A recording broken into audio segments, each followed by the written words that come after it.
더불어민주당이 대장동 일당 항소 포기 국정조사를 사실상 거부하는 듯합니다. 우리 당에서는 터무니없는 검사 항명 의혹에 대한 조사도 수용을 했고, 고발인이 피고발인을 조사하게 되는 엉터리 법사위 국정조사 진행도 수용했습니다. 바로 이틀 전 김병기 원내대표도 법사위에서 한다면 얼마든지 수용할 용의가 있다고 했습니다. 그런데 우리 당이 정상적인 국조 진행을 위한 요건으로 제시한 부분에 대해서 하나도 수용할 수 없다는 더불어민주당의 답변에 경악을 금치 못합니다. 우리가 요구했던 것은 조건이 아니라 상식입니다. 첫째, 더불어민주당은 진정 야당 간사도 없는 일방적인 국정조사를 강행하겠다는 뜻입니까? 둘째, 여야 합의 없이 여당이 부르고 싶은 정인만 불러서 그들만의 국정조사를 실시하겠다는 뜻입니까? 셋째, 추미애 법사위원장의 독단적인 회의 진행, 비정상적인 행태를 그냥 계속하겠다는 통보입니까? 그럴 거라면 더불어민주당 TF에서 검사들을 불러 조사하는 것이 차라리 낫지 않겠습니까? 그런데 왜 국회 국정조사를 먼저 제안을 했습니까? 그래도 우리 국민의힘은 국민을 향한 진실 규명을 끝까지 놓칠 수 없습니다. 김영삼 대통령께서 대도무문이라고 하셨습니다.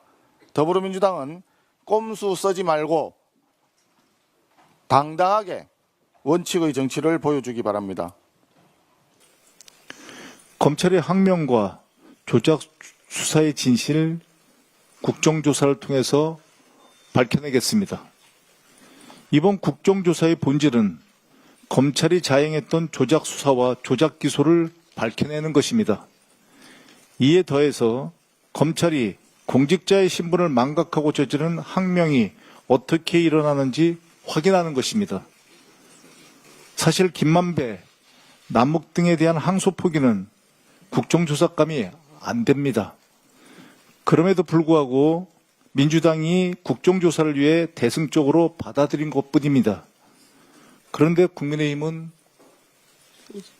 민주당이 정작 받겠다고 하니 딴짓을 합니다. 국민의힘이 주장하듯 항소 포기만 조사하려면 국회 선진화법 위반자인 나경원, 황교안 등에 대한 항소 포기도 함께 봐야 되는 것 아닙니까?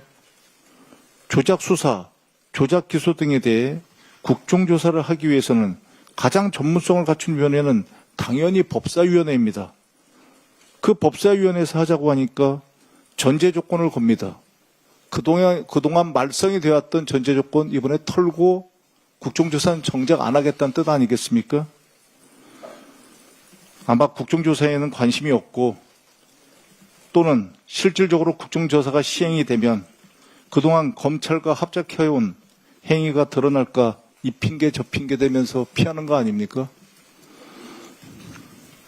조속한 답변을 기다리겠습니다. 일부 정치검사들에게 묻겠습니다. 김만배, 남욱 등에 대한 항소 포기 때는 벌떼처럼 일어나서 호들갑을 떨더니 나경원, 황교안 등 선진화법 위반자들에 대한 항소 포기 때는 왜 그 입 다물고 있습니까? 당신들의 문제가 무엇인지 이제는 좀 아시겠습니까? 노무현 정부 당시 검사와의 대화에서 거칠게 반응하고 떠들던 검사들, 그 이후 이명박 박근혜 정부에서 입 한 번 뻥끗 못했던 것 잘 알고 계십니까?